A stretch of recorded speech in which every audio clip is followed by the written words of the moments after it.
India news 9 live. एक तरफ Indian national Lokdal की कमान संभाल रही सुनैना चौटाला जी, दूसरी तरफ से अबे हैगे आ कई बंदे जिन्हां ने साडे नाल शरेआम ठगियां मारियां। अहीं ठगियां खा के भी चढ़दी कला च हां, ते जिन्हां ने साडे नाल ठगियां मारियां वो साले अज भी ठग। उसने कहा था कि जजपा और INLD दोनों बीजेपी की बी टीम है, उससे पूछना भी तेरा बाप और तुम दोनों के दोनों जो हो, आज से नहीं पिछले 10 साल से लगातार झूठ बोलते हो सारा। सबसे बड़े गद्दार इस प्रदेश के अगर कोई है तो ये दो लोग हैं जो लगातार भाजपा से मिलकर के भाजपा को मदद करते हैं। कुछ बोलने से पहले सोचना चाहिए। अगर उसकी इसी तरह की भाषा रही तो मेरे जो IT सेल वाले वो ऐसा करारा जवाब देंगे कि आइंदा बहुत सोचना पड़ेगा कि किसके खिलाफ क्या बकवास कर रहा है, क्या बोल रहे हैं। अपनी जवान पे लगाम रखे कि अपनी औकात में रह करके बात करें। जितना विरोध मैंने किया इस बीजेपी का, तुम तो कहीं खड़े नजर ही नहीं आए। तुम तो बीजेपी के दल्ले बन के रहे हो। ये मिले नहीं है, इससे ज़्यादा बड़ी मिलावट और क्या होगी? तुम्हारा पता लग जाता, तुम्हारी औकात का पता लग जाता। मेरी बात दीपेंद्र हुड्डा से, पूरे हरियाणा प्रदेश में बीजेपी में जैसे बगावत के बादल गरजे थे, अब कांग्रेस का भी वही हाल है। पूरे देश में जगह जगह मैं उसके सामने कम ही बात करता हूँ, बहुत कम बात करता हूँ। गुस्सा, वो हमारे पिता समान है, हमारे पिता के दोस्त थे। और वह दीपेंद्र हुड्डा मैंने भाई का करता है, क्या कहा भाई का क्षेत्र के काम दीपेंद्र हुड्डा। सूर्य प्रताप सिंह राठौर ने, जिनके सूर्य को अशोक अरोड़ा जी की टिकट ने ग्रहण लगा दिया, तो लोगों का पत्रकार से वार्ता करते हुए एक रिस्पॉन्स क्या कहा? वो एक बदलाव का रिस्पॉन्स है। वो लोग चाहते हैं कि हमारे यहाँ पर आपने, जैसा कि हम जो यहाँ पर छोटे से जब हम बड़े हुए अब तो 20 से 30 साल हो गए लगभग, कि एक ही जो दो ही चेहरे हैं हमारे यहाँ पर, तीसरे चेहरे का कोई विकल्प नहीं था। तो अब लोग चाहते हैं, अब लोगों के पास एक विकल्प है सूर्य प्रताप सिंह राठौर का, और एक युवा चेहरा है, और उनको विश्वास है कि उनकी बात सुनेगा। तो कहीं ना कहीं लोगों ने विश्वास जताया है और मैं उनके विश्वास पर जो है खरा उतरने का काम करूंगा। तो युवा है, अपने युवाओं के साथ भी आपका तालमेल रहता है, युवा भी आपसे जुड़े हैं जी। तो युवाओं के बीच में जब आप जाते हैं तो युवा क्या बात आपसे करते हैं, क्या समस्याएं जो प्रदेश की हैं या अपने विधानसभा की हैं वो आपके साथ शेयर करते हैं? देखिए, युवाओं का ऐसा है कि सबसे ज़्यादा जो हमारे प्रदेश के अंदर अगर आज कोई तकलीफ़ युवाओं को है तो वो बेरोज़गारी की है।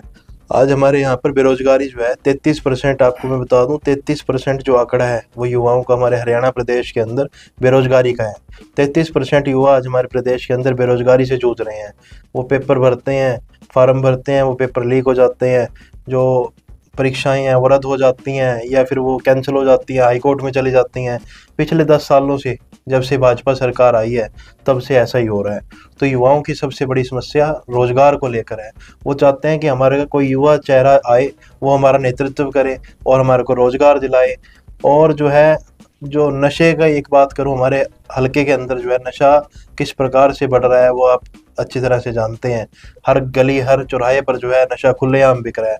उसका भी रीज़न यही है कि हमारे यहाँ पर जो है रोजगार कम होने की वजह से जो युवा है वो किसी न किसी, या तो बाहर जाने का काम कर रहे हैं देश छोड़कर डोंकी के माध्यम से, या फिर वो नशे की तरफ बढ़ रही है।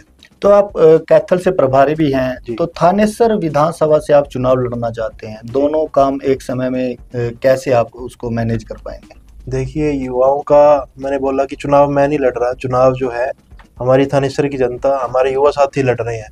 उन्होंने मेरे के अंदर इस तरह से जोश और उत्साह बढ़ा कि मैं पीछे नहीं हट सकता, और मुझे उनका दिल नहीं तोड़ना। उनका विश्वास जो है, उन्होंने जो मेरे ऊपर विश्वास बनाया है वो तभी पूरा होगा जब मैं चुनाव लड़ूंगा। देखिए, जो कोई बुजुर्ग आदमी है, अब हमें भी टाइम के साथ जो है बदलना पड़ता है। अगर हम बात करें नोकिया 1100 फ़ोन जो होता है, आप उसके अंदर आज व्हाट्सएप नहीं चला सकते। तो यही चीज़ जो है हमें ज़माने के साथ बदलना पड़ता है। उस टाइम में नोकिया 1100 से चलते थे, फ़ोन करते थे, उस टाइम व्हाट्सएप नहीं था। अब लेटेस्ट टेक्नोलॉजी आ गई, हर चीज़ बदल गई। तो पुराने राजनेता क्यों नहीं बदलने चाहिए? पुराने राजनेता भी बदलने चाहिए, युवा सोच आगे आने चाहिए, युवा आगे आने चाहिए।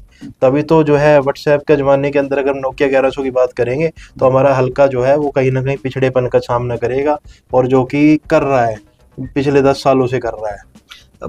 2500 से अधिक आवेदन जो है कांग्रेस हाईकमान को मिले हैं हरियाणा से, जो चुनाव लड़ने की इच्छा रखते हैं नेता।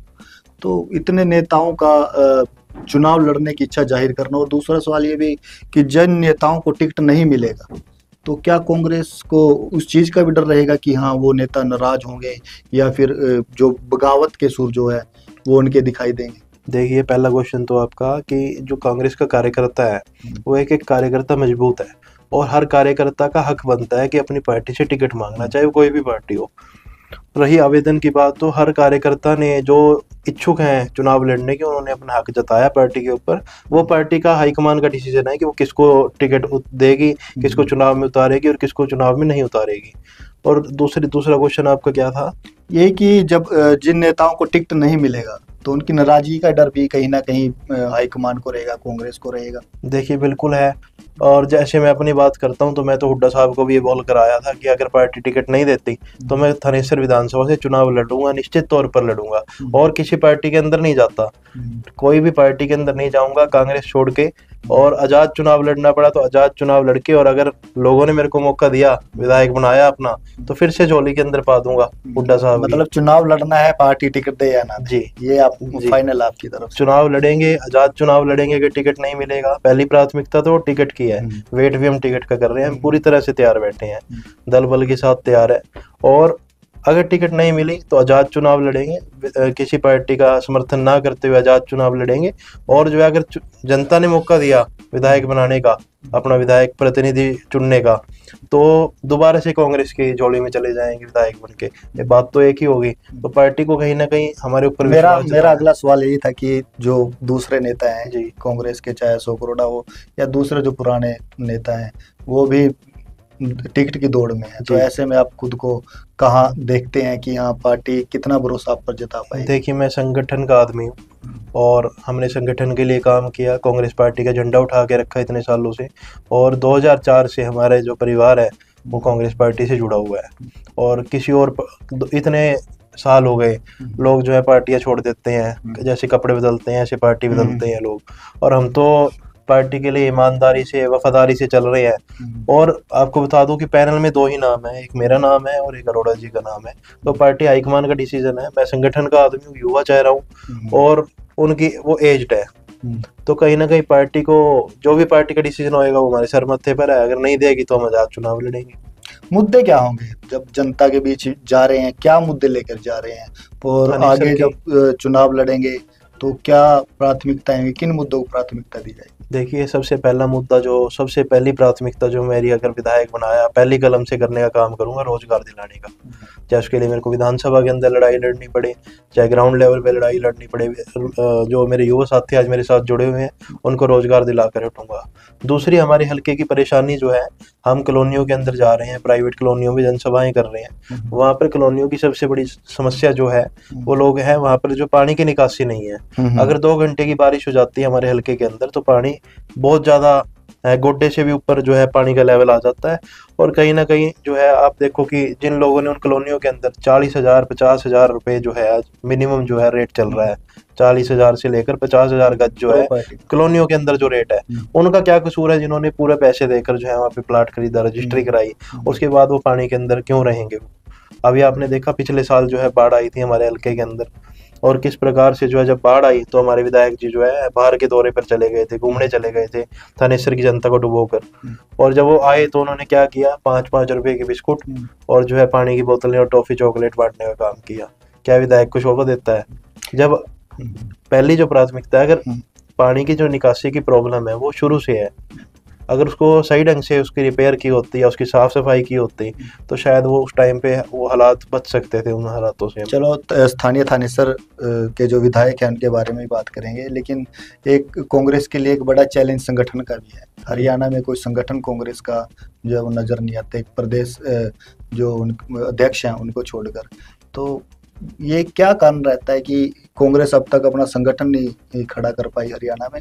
और दूसरा, क्या इसका नुकसान जो है कहीं ना कहीं विधानसभा चुनाव जो होने जा रहे हैं? देखिए, उसमें भी जो दीपक बाबरी जी हमारे प्रभारी आए हैं हरियाणा के, वो उन्होंने जो है लिस्ट बिल्कुल रेडी पड़ी है, और चुनाव से पहले मुझे लगता है कि चुनाव से पहले जो है हमारा संगठन जरूर तैयार हो जाएगा। अब चुनाव का करीब 1 महीने का ही लगभग का समय जी। बचा है चुनाव को लेकर। अगर अब संगठन बनता है, खड़ा होता है संगठन, तो क्या उस तरीके से संगठन काम कर पाएगा जिस तरीके से दूसरे जो राजनीतिक दल है, चाहे बीजेपी की बात हो या दूसरे राजनीतिक दल हैं, उनके संगठन कर पाते हैं? क्योंकि जो संगठन से जुड़े लोग होते हैं उनका जहाँ तक देखा जाता है कि उनका काम जो होता है लोगों को अपने साथ जोड़ना होता है फील्ड में जाकर ना। देखिए, जो कांग्रेस पार्टी है ना, वो उसका एक एक कार्यकर्ता संगठन ना होते हुए भी संगठनिक तौर से जो है एकजुट होकर काम कर रहा है। तो संगठन की चलो ठीक है, जरूरत है, संगठन बन भी जाएगा चुनाव से पहले, लेकिन संगठन ना भी बने या इलेक्शन से थोड़े दिन पहले भी बने, उसका कोई असर पार्टी पे ऊपर नहीं पड़ेगा, क्योंकि पार्टी के अंदर जो है बड़े बड़े नेता बैठे हैं, स्टेट लीडर्स हमारे इतने अच्छे हैं और इतने काबिल हैं कि वो संगठन ना होते हुए भी हर एक कार्यकर्ता को संगठनिक तौर पर जो है लेकर चल रहे हैं। अब थानेसर विधायक की बात अभी आप कर रहे थे, तो काफ़ी उनके द्वारा कहा जाता है, उनके जो भाषण होते हैं उनमें सुना जाता है कि एक बहुत बड़ा विकास जो है कुरुक्षेत्र में, थानेसर में करा दिया गया, चाहे वो एलिवेटेड रेलवे ट्रैक की बात हो, ब्रह्म सरोवर का चलता पानी, पीपली से थड़गई सड़क, तो बहुत बातें होती हैं। तो ऐसे में अगर इतना विकास हुआ है तो क्यों ना जनता उनको वोट दे? देखिए भाई साहब, विकास की बात अगर की जाए तो हमारे विधायक जी दावा करते हैं कि 5,000 करोड़ की लागत से जो है उन्होंने विकास कराया थानेसर के अंदर। आपने ब्रह्म सरोवर की बात की, उन्होंने बोला, दावा करते हैं कि ब्रह्म सरोवर के ऊपर चलता पानी है। आप मेरे साथ चलो ब्रह्म सरोवर के ऊपर, अगर ब्रह्म सरोवर के अंदर चलता पानी होता तो क्या वहाँ पर काई जमती? आप वहाँ पर, आप खुद समझदार हो, अगर चलता पानी जहाँ पर भी होएगा वो काई नहीं जमेगी। जहाँ पर काई अगर जम रही है तो उसका मतलब वो चलता पानी नहीं है। तो ये जो है विधायक जी ने जो है बड़े बड़े फ्लैक्स लगवा दिए बिफोर और आफ्टर के, क्या सुधरा? आप उमरी चौक है, उमरी चौक से जो सेक्टर की तरफ आती है पीछे वाली सड़क, काफी टूटी, वो कितने सालों से टूटी हुई है। वो जब की टूटी हुई है, जब पीपली से थर्ड गेट टूटी थी, उससे भी पहले की टूटी हुई है। पीपली से थर्ड गेट जो है उस टाइम पे लोगों ने डंडा दिया, हल्के के लोगों ने हाहाकार किया तो बना दी, लेकिन उसको भी 8 साल लग गया, आपको पता है। और मैं तो आपके चैनल के माध्यम से भी थानेसर की जनता से अपील करना चाहूँगा कि आने वाले विधानसभा चुनाव के अंदर आप पीपली से थर्ड गेट वाली सड़क का मुद्दा जरूर उठाएं। आपके कितने अपनों ने और कितने हमारे हल्के के लोगों ने वहाँ पर जान गंवाई और चोटिल हुए वो सड़क के उससे, तो आप उस चीज़ का भी देखें। और जो है रोजगार की जो हमारी सबसे बड़ी समस्या है वो इस सरकार के अंदर आई है। तो अब कैसा रुझान है जनता के बीच जा रहे हैं? एक आखिरी सवाल आपसे रहेगा, कितना प्यार जनता का आपको मिल पा रहा है? देखिए, थानेसर की जनता से पूरा प्यार, समर्थन और आशीर्वाद मिल रहा है। गांव के जो बुजुर्ग हैं, महिलाएं हैं, माताएं हैं, बहनें हैं, युवा साथी हैं, बच्चे हैं, उन सब का प्यार आशीर्वाद मिल रहा है। और ऐसा ही प्यार आशीर्वाद मिलता रहा तो हमारी जीत जो है निश्चित है। तो ये थे हमारे साथ सूर्या प्रताप सिंह राठौर, और इन्होंने एक बात बड़ी स्पष्ट तौर से कही है कि अगर पार्टी ने टिकट नहीं देती, ये तब भी आजाद उम्मीदवार के तौर पर थानेसर विधानसभा से चुनाव लड़ेंगे। यानी कि चुनाव जरूर लड़ेंगे, चाहे पार्टी से टिकट मिले या ना मिले। तमाम मुद्दों पर बात हुई, रोजगार का मुद्दा इन्होंने उठाया और कुरुक्षेत्र के विकास का मुद्दा भी इन्होंने उठाया। तो ऐसे ही हम अलग अलग नेताओं के साथ आपको अपनी बातचीत दिखाते रहेंगे। बने रहिए हरियाणा स्टोरी।